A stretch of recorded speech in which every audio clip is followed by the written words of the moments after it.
Welcome to Pinoy Taiwanderer. Kasama natin ngayon si Camille para sa ating Learn Chinese Edition ng Pinoy Taiwanderer. Nagpapasalamat tayo sa ating 200 plus subscribers sa ating bagong vlog. Sana patuloy niyo pong suportahan ang ating bagong vlog para matuto tayo ng mga bagay-bagay lalo po sa mga Pilipino na gustong pumasyal dito sa Taiwan. Kaya Camille, kasi yung ating first episode ay tungkol sa airport. So syempre, marami dito sa Taiwan, hindi naman sila marunong mag-English.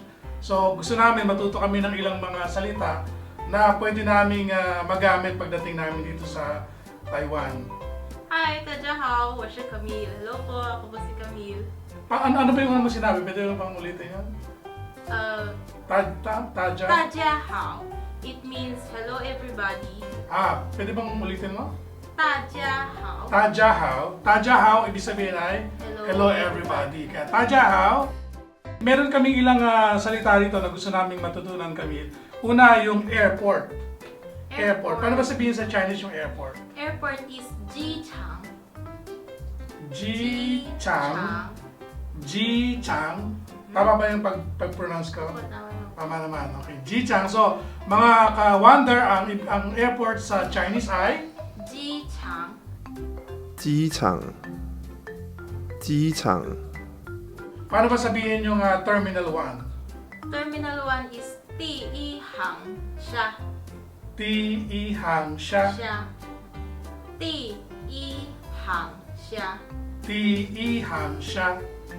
Tama? Tama? Yes. Tama. Okay. Paano ba sabihin sa Chinese yung tama? 对. Tui. Okay. Tui. 对 or 没错. 没错. Yes.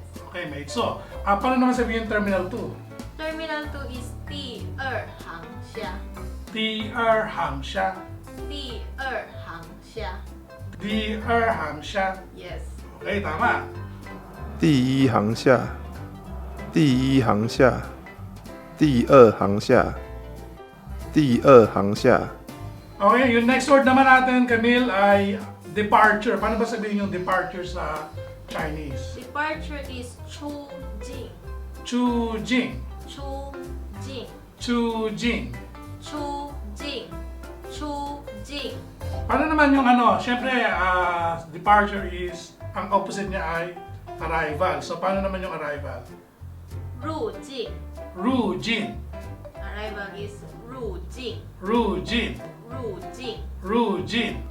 出境出境入境入境 Sabihin mo gusto mong pumunta sa toilet. So, paano ba sabihin yung toilet o restroom sa Chinese?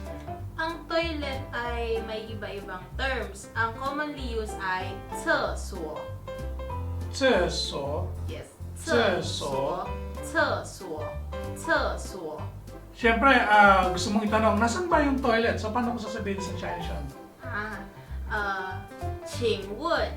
Yung 请问 is nagtatanong ka. Excuse me or pwedeng magtanong ganon. 请问厕所在哪里? Medyo mahaba-haba yan. Pwede bang bagaan natin ng konti? Okay. So, yung magtatanong ako, sasabihin ko, 请问. Yes. 请问. 请问. 厕所厕所在在哪里? 哪里? Yes. So, ano ibig sabihin naman nung 在哪里? 在哪里 is nagtatanong ka kung saan. Okay. So, parang where? Yes, where? So, parang, excuse me, toilet where? Parang gano'n. So, pwede ba natin ulitin? Okay. 请问厕所在哪里? Okay. 请问厕所在哪里? 对. 对. Okay, tama! Woo! 厕所在哪里厕所在哪里 At dyan nagtatapos ang ating vlog for today at sana natuto kayo ng mga useful Chinese words na magagamit nyo lalo na pagdating nyo dito sa Taiwan. Hindi lang sa Taiwan, kasi di ba Camille, yung Chinese naman, ginagamit din siya sa mainland China. Yes. Napaka-useful talaga. Lalo na ngayon, maraming mga Chinese na pupunta dyan sa Pilipinas, di ba? So, magagamit nyo rin yan, mga ka-wonder. Okay, kami sa ba namin pwedeng mahanap o makontak kung gusto naming matuto ng ilang mga Chinese words? Pwede nyo po ako i-follow sa Facebook account ko. Search nyo lang po yung Camille, Mia, Grace, Hum. Ayan, nakikita nyo sa inyong screen yung kanyang Facebook ID, kaya pwede nyo po siyang hanapin. At syempre, nagpapasalamat ulit tayo sa ating mga bagong subscribers sa Pinoy Taiwanderer. Sana ay abangan nyo pa po ang aming mga ipopost na mga vlog na makakatulong, lalo na para maging exciting at maging masaya ang inyong pamamasyal dito sa Taiwan. Kaya, paano ba sabihin yung goodbye sa Chinese? 再见。再见！再见。再见！